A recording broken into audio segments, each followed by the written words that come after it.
नमस्कार दोस्तों। आज थोड़ा सा हट के एक सब्जेक्ट लेके आया हूँ। मेरे किसी मित्र ने कुछ पूछा, उन्होंने एक मकान किराए पे लिया था, तो पूछ रहे थे इनकम टैक्स के बारे में, एचआरए का कैसे एग्जामिशन मिलता है। तो मैंने सोचा अभी रिसेंटली रेलवे में कई लोग रेलवे में भर्ती होके आए हुए हैं।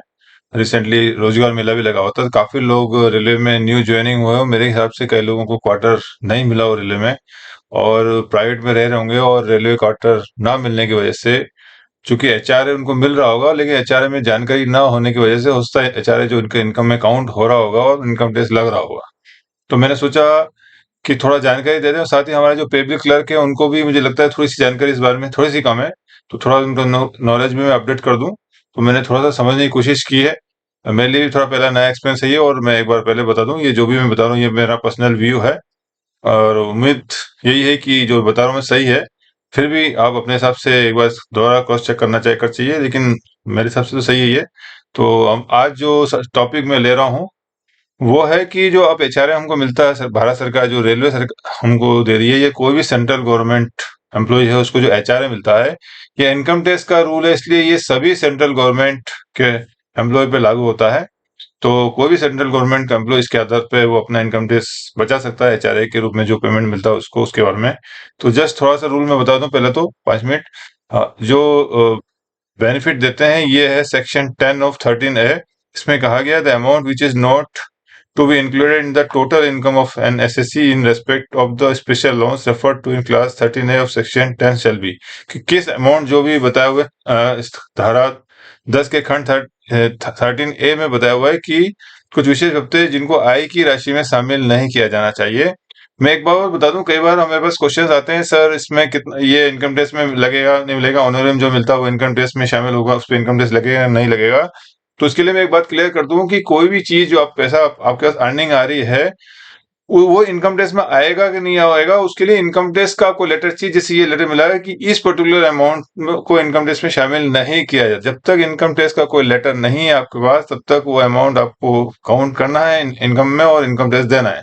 तो यहाँ पहली बार जो है सेक्शन 2A के अंदर जो सरकार ने बताया हुआ है कि कुछ भत्ते जो हैं उसको स्पेशल अलाउंस मानते हुए इनकम टैक्स की राशि में, इनकम में काउंट नहीं किया जाएगा, राशि कुल आय में राशि शामिल नहीं की जाएगी। वह क्या है? पहला इसमें लिखा हुआ है ए में, the actual amount of such allowance received by the SSC in respect of the relevant period. जो भी कर्मचारी है जिसने जो भी वास्तविक राशि के रूप में एचआरए की जो राशि इसको मिली है, वास्तविक रूप से एक्चुअल एचआरए जो मिला है वो राशि ए में आ गया, पूरी पूरी राशि। बी में आ गया the amount which the expenditure actually incurred by the SSC in payment of rent in respect of residential accommodation occupied by him exceed 1/10 of the amount of salary due to the SSC in respect of the relevant period. मतलब जो कर्मचारी ने जो rent के रूप में actual जो amount house rent के रूप में पेमेंट, जहां भी वो किराए पे रहा हुआ, जहां उसने एक्चुअल अमाउंट पेड किया है इन एक्सेस ऑफ उसकी सैलरी का 10% से अधिक जो भी उसने पेमेंट किया है। मान लीजिए मेरी जो सैलरी है बेसिक, इसमें एक बार बता दूं आपको कि सैलरी का मतलब आपका बेसिक नहीं है। इनकम टैक्स के अंदर जो सैलरी की डेफिनेशन है उसमें बेसिक प्लस डीए दोनों को जोड़ के बनाया जाता है। यानी अगर मेरी 70,000 बेसिक है और 30,000 अभी अगर उसमें एचआरए सॉरी डीए लग रहा है 42% जोड़ के, अगर 1 लाख हो गया तो 1 लाख का 10% यानी आपका 10,000 रुपये। तो 10,000 से एक्सेस जितना आपने किया है, यानी आप मान लीजिए कहीं 20,000 रुपये रेंट दे रहे हैं, तो 20,000 में से आपका जो 10% है आपका जो सैलरी बेसिक का 1 मंथ का जो भी इंक्लूडिंग बेसिक प्लस डीए, यानी 10,000, तो 20,000 में से आपका 10,000 माइनस होगा, वो अमाउंट इसमें बताया बी के अंदर। सी के अंदर बताया है कि where such accommodation is situated at Bombay, Calcutta, Delhi और मद्रास और 1/2 of the amount of salary due to the SSC in respect receipt of the relevant period. अगर जो कर्मचारी है केंद्र सरकार कर्मचारी है वो बॉम्बे, कलकत्ता, दिल्ली या मद्रास में है, तो उसका टोटल सैलरी का 50%, यानी जैसे मैंने बताया अगर 1 लाख रुपए बेसिक है, बेसिक प्लस डी 1 लाख है, राउंड फिगर में समझाने की बता रहा हूँ, तो उसका 50% है, 50,000 रुपए सीधा माफ होगा। ये सी का 1 है।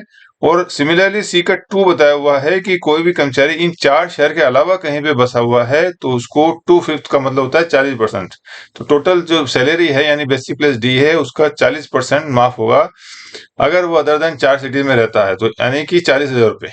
तो पहला हो गया है आपका एक्चुअल एचआरए जो उसने रिसीव किया है, दूसरा जो हाउस रेंट पेड किया है उसमें से हम 10% हमारा सैलरी माइनस करेंगे, उसके बाद जो बचेगा वो, या फिर 50% आपका ये और 40% आपका ये, इन सब में से whichever is the least, इन सब में से आपको कैलकुलेशन करना पड़ेगा और इन सब में से सबसे जो कम होगा वो आपका जो होगा एग्जाम्पशन होगा।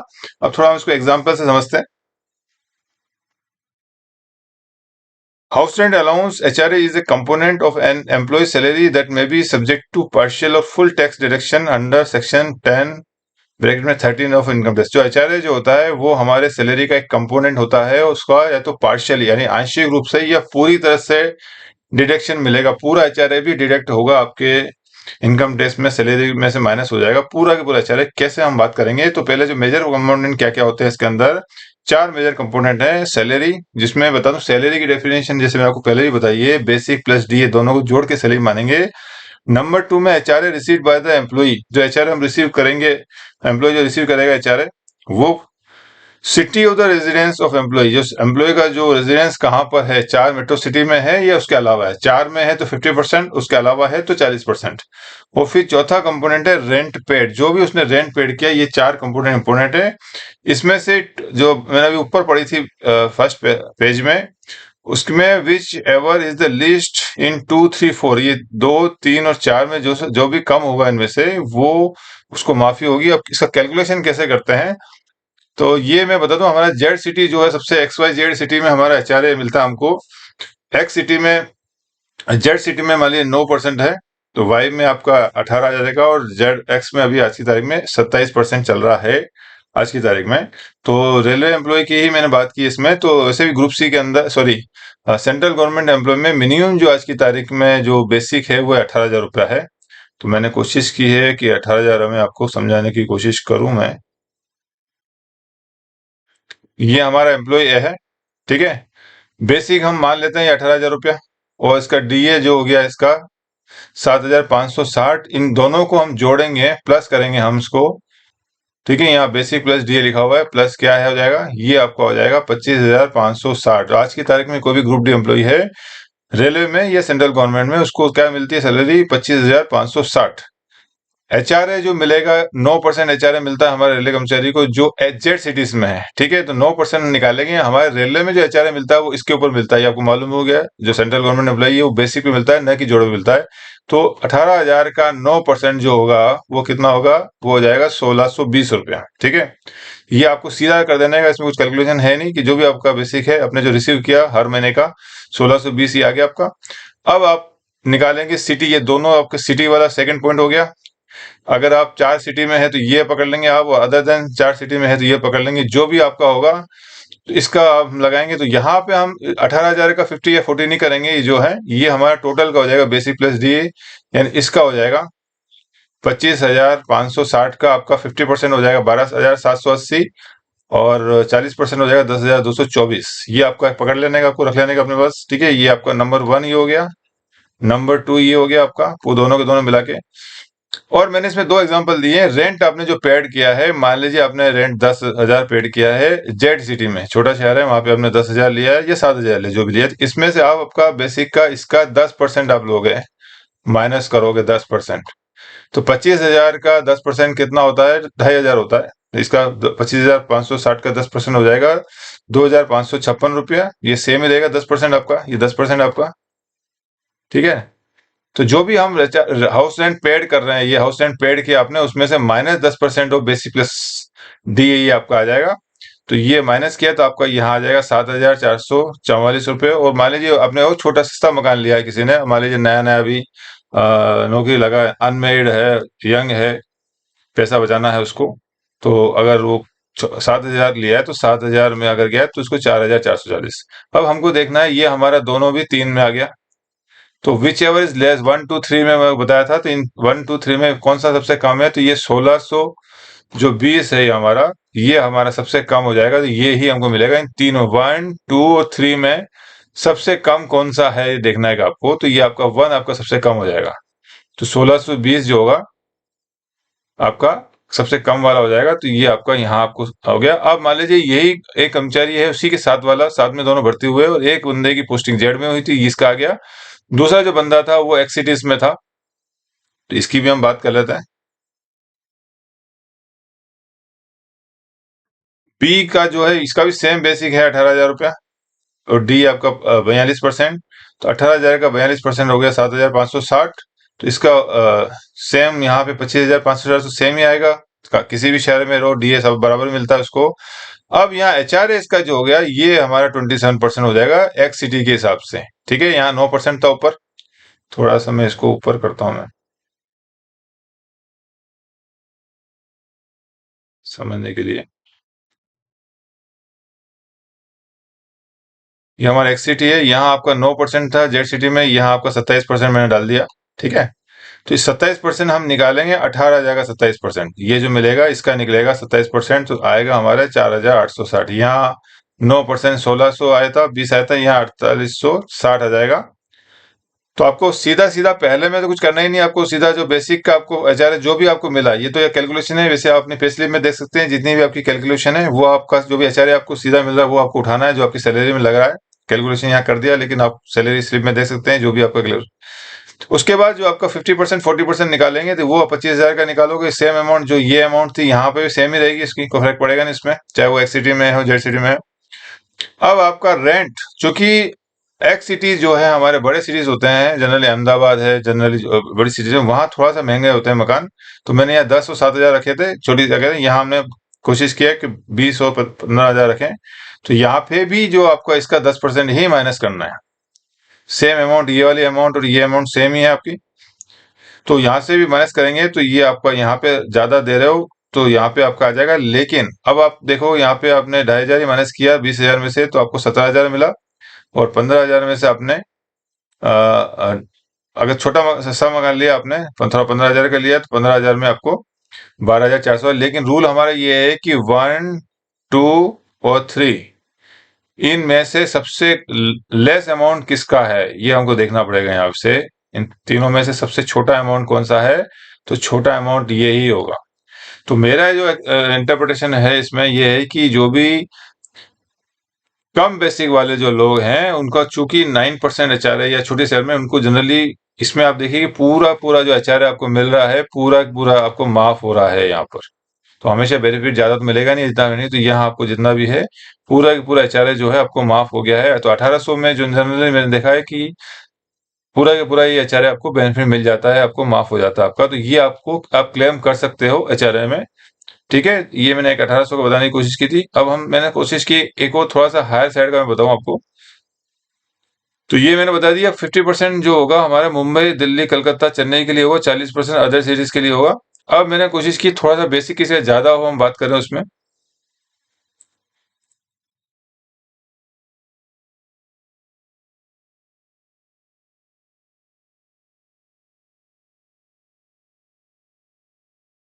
ये जेड सिटीज है।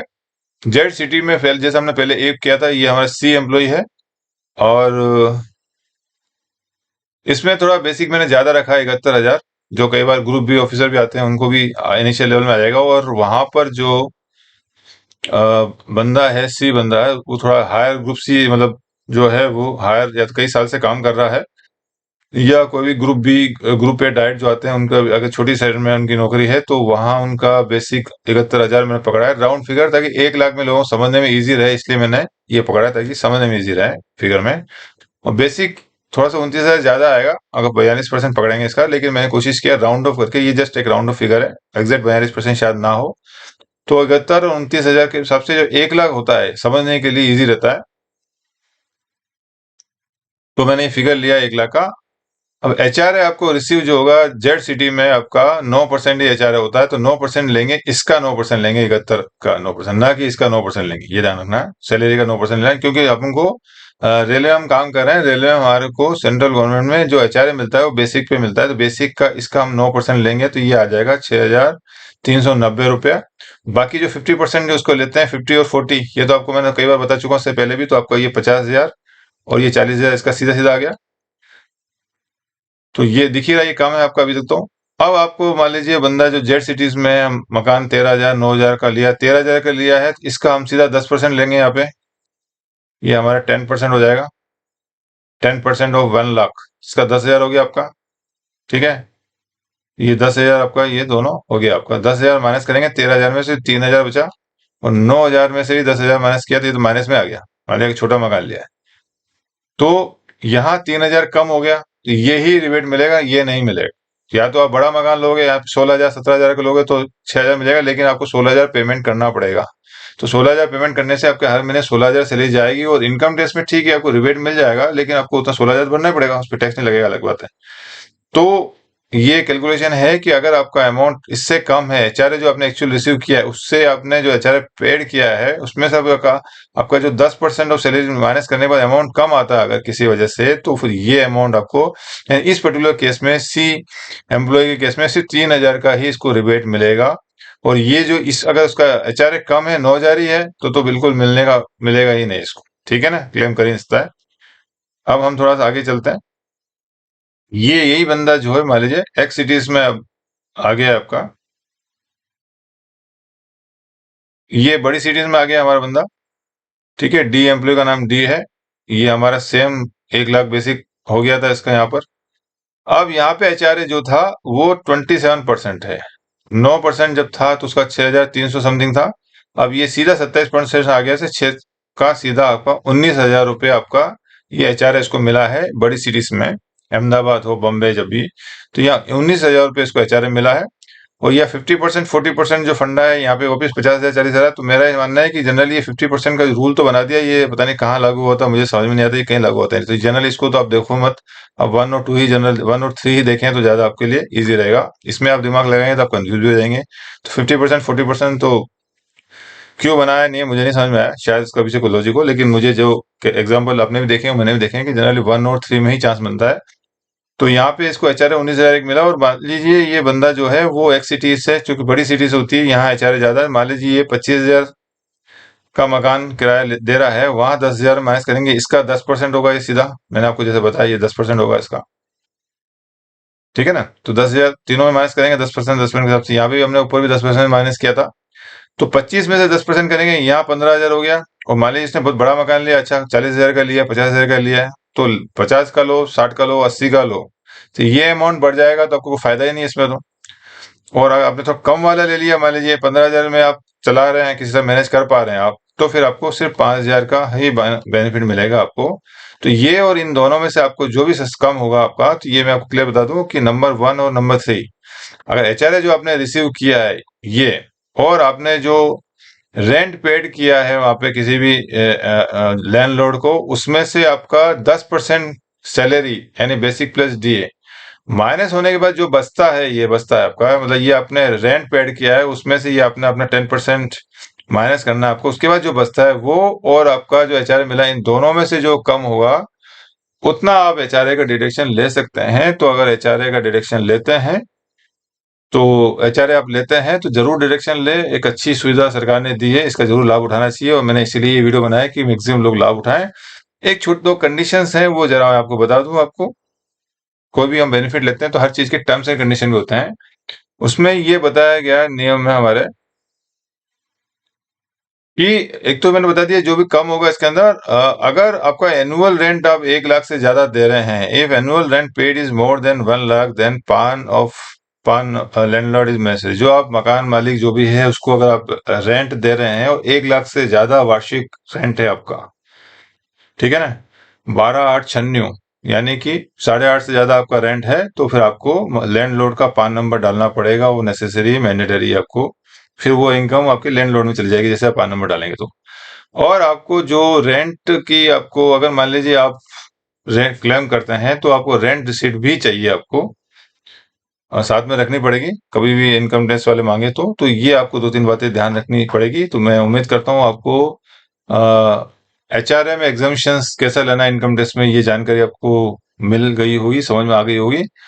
वीडियो कैसा लगा, एक थोड़ा सा हटके बनाने की कोशिश की, प्लीज कमेंट जरूर करें, और अच्छा लगे तो शेयर करें और सब्सक्राइब करें। Thank you.